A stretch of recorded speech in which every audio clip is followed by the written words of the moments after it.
Alerta en C5N, información e imágenes que siguen llegando desde la guerra. En este caso, el ejército checheno en Mariupol. Saben ustedes, esta ciudad fuertemente atacada por el ejército ruso, con intervención también ahora del ejército checheno. Y estas imágenes que ahora empiezan a aparecer del otro lado también, porque eran como imágenes que constantemente aparecían siempre desde el lado ucraniano, ¿no? Desde este lado de la visión donde se disputa el conflicto. Pero aquí hay una arenga, ¿no? Por parte de un jefe de batallón, aquellos soldados que están peleando en la guerra, en este caso en favor de Rusia, ¿no? Y ahí es lo que estamos viendo. Estas imágenes, bueno, obviamente es difícil tratar de entender lo que aquí se dice, pero tiene que ver con tácticas y con generar motivación. Ahí está.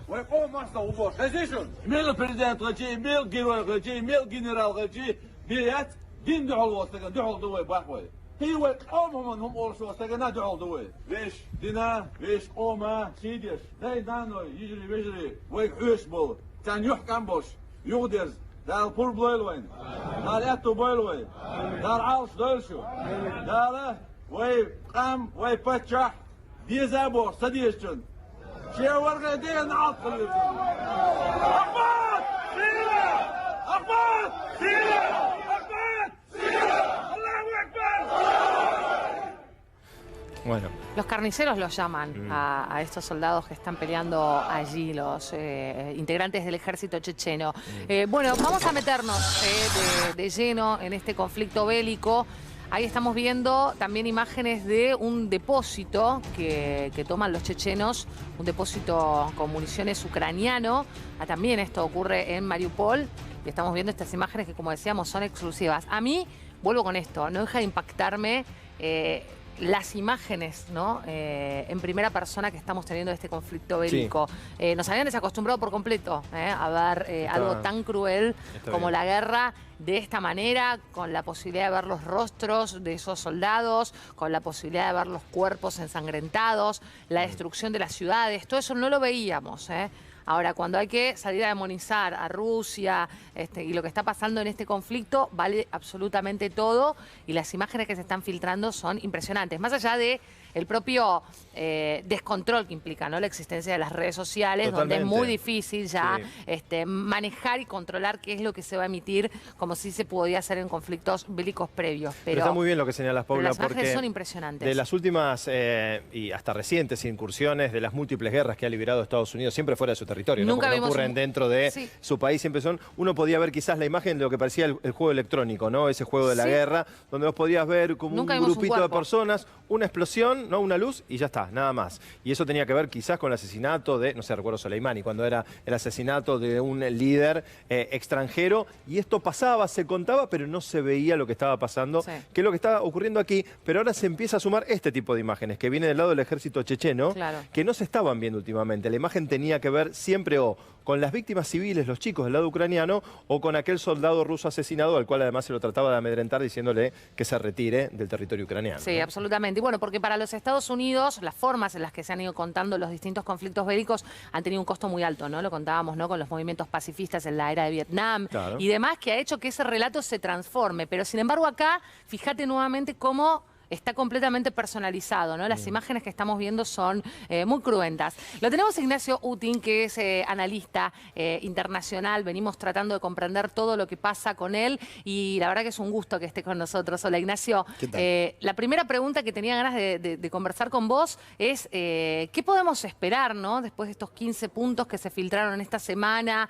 de un posible acuerdo de paz. Parecía que hubo un día donde se abrió un capítulo diplomático de esperanza. ¿Podemos esperar algo o no respecto de esto? Yo la verdad es que soy muy pesimista. Yo creo que no hay mayores posibilidades de acuerdo, simplemente porque lo que reclama Rusia, Ucrania no está dispuesta a ceder, y lo que reclama Ucrania, Rusia no está dispuesta a ceder. ¿Qué es lo que reclama Rusia? En principio una garantía eterna de que Ucrania nunca se va a poder incorporar a la OTAN. Hoy por hoy no puede hacerlo. Hoy por hoy no cumple con los requisitos formales, pero quién sabe qué puede pasar dentro de 10, 15, 20 años. Claro. Por eso Rusia reclama una garantía eterna. De aquí al final de los tiempos, que Ucrania nunca se va a sumar a la OTAN, va a mantener su estatus de neutralidad.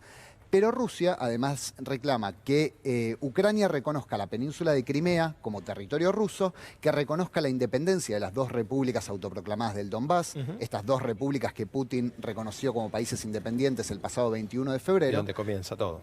Exactamente. El punto de partida. Claro. Y además una garantía de desmilitarización, un límite muy concreto a la cantidad de armamento, a la cantidad de tropas que puede tener Ucrania, porque Rusia lo considera una eventual amenaza. Claro. De estos puntos que mencionás, a ver, tema península difícil, la zona del Donbass también complicado que se pueda llegar a ceder al respecto, ¿no? Esto demuestra que puede haber un conflicto mucho más largo, porque también la situación de Ucrania, de Zelensky, de cómo se va avanzando hacia la capital, puede hacer que en no mucho tiempo más, si Rusia lo decide, pueda dar un golpe final y terminar con esta guerra y cortar todo tipo de suministro. Me parece que puede llegar a verse obligado Zelensky, no sé cómo lo ves vos. Yo la verdad es que todavía aún no entiendo la estrategia del Kremlin. Ah, ok.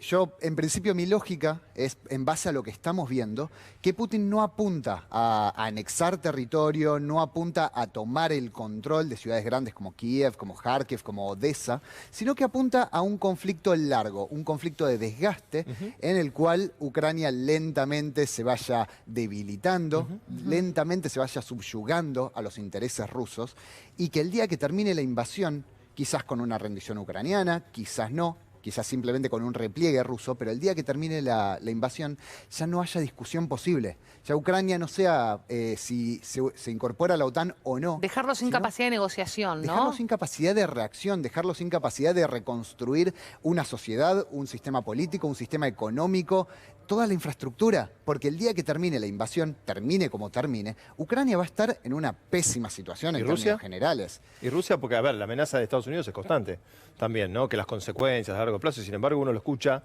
a Vladimir Putin y todo esto lo ve como un desafío para superar los escollos que se pueden venir, por ejemplo, con las sanciones a nivel internacional. Rusia también tiene pérdidas, pero ¿se puede debilitar a largo plazo o se fortalece? Bueno, Rusia hizo una apuesta muy importante en base a dos puntos. El primer punto era, la OTAN no se va a involucrar en el conflicto, porque nadie quiere una guerra abierta entre la OTAN y Moscú, cosa que por ahora viene pasando. Se respeta. Por ahora esa apuesta es buena. Y la segunda apuesta es, Rusia ya sabía que se le venían todas las sanciones, entonces la segunda apuesta es, China va a funcionar como red de seguridad. En el caso de que, por ejemplo, la Unión Europea no compre más gas ruso, Rusia le puede empezar a vender a China y China va a comprar de todo. Y esa apuesta, por ahora, es un poquito más endeble. Todavía no estamos tan seguros. En principio porque Estados Unidos amenazó a China. Hubo una reunión hace algunos días entre Xi Jinping y Joe Biden, que si apoyaba a Rusia en términos políticos o en términos militares, iba a ser susceptible de sanciones. Por ahora eso no ha ocurrido. China puede apoyar a Rusia en términos comerciales, pero no lo está haciendo ni en términos políticos ni en términos militares. China no está enviando tropas y de hecho no votó a favor de Rusia en la Asamblea General de las Naciones Unidas. Se abstuvo, tampoco votó en contra, pero no votó a favor de Rusia. Claro. Ahora, Ignacio, ¿y Occidente hasta cuándo va a fomentar este conflicto bélico, no? Y pienso fundamentalmente en los Estados Unidos, porque digo, de aquí, más lo que parece es, no queremos entrar a la Tercera Guerra Mundial. Bueno, hay industrias que quieren que puedan tomar potencia, ¿no? La industria armamentística y demás, pero digo, ¿cuál va a ser el momento en el que Estados Unidos también le baje el cuerpo, se lo saque a este conflicto bélico? ¿Tienen chance ellos realmente de incidir en el mercado del gas en Europa? Ellos tienen chance, sí. Efectivamente, Estados Unidos hace muchos años que intenta venderle gas a la Unión Europea, gas que es licuado, que tiene que atravesar el Atlántico, que por supuesto es mucho más caro que el gas que puede exportar Rusia a través de gasoductos directamente a la casa de cualquier alemán. Obviamente es mucho más caro. Pero yo no sé cuánta influencia puede tener realmente Estados Unidos a la hora de fomentar o apaciguar este conflicto. Yo creo que hoy por hoy Estados Unidos está mucho más preocupado, Joe Biden está mucho más preocupado por lo que pase al interior de Estados Unidos que por lo que pase al otro lado del mundo. Cuando hace algunos días habló ante el Congreso estadounidense, Joe Biden fue muy explícito en eso. Le interesa lo que pase con la economía, que hay una inflación muy alta, que hay un desempleo muy importante en Estados Unidos, y la reconstrucción de todo este sistema político, económico, después de la pandemia, en toda la etapa de la pospandemia, esa reconstrucción es el punto fundamental para Joe Biden, no lo que pasa en Europa. Totalmente. Además, no sé, yo tengo la impresión que hasta ahora el más derrotado hasta ahora termina siendo Estados Unidos, es la impresión que yo tengo en este conflicto. Para cerrar, ¿qué trajiste? ¿Un libro? ¿Tiene que ver con...? De él. Sí, tiene que ver con vos, lo que estamos viendo. Ahí está. Ahí lo tenemos. Ucrania, Donbass, Guerra Fría. Una renovada Guerra Fría, sí, exactamente. Es un libro que se publicó el año pasado sobre una guerra que lleva ya 8 años. Así lo vemos. Ahí está. ¿Ahí se ve bien? Sí. Genial, buenísimo. Y ahora estamos trabajando, obviamente, en actualizarlo y ampliarlo después de todo lo que pasó en los últimos meses.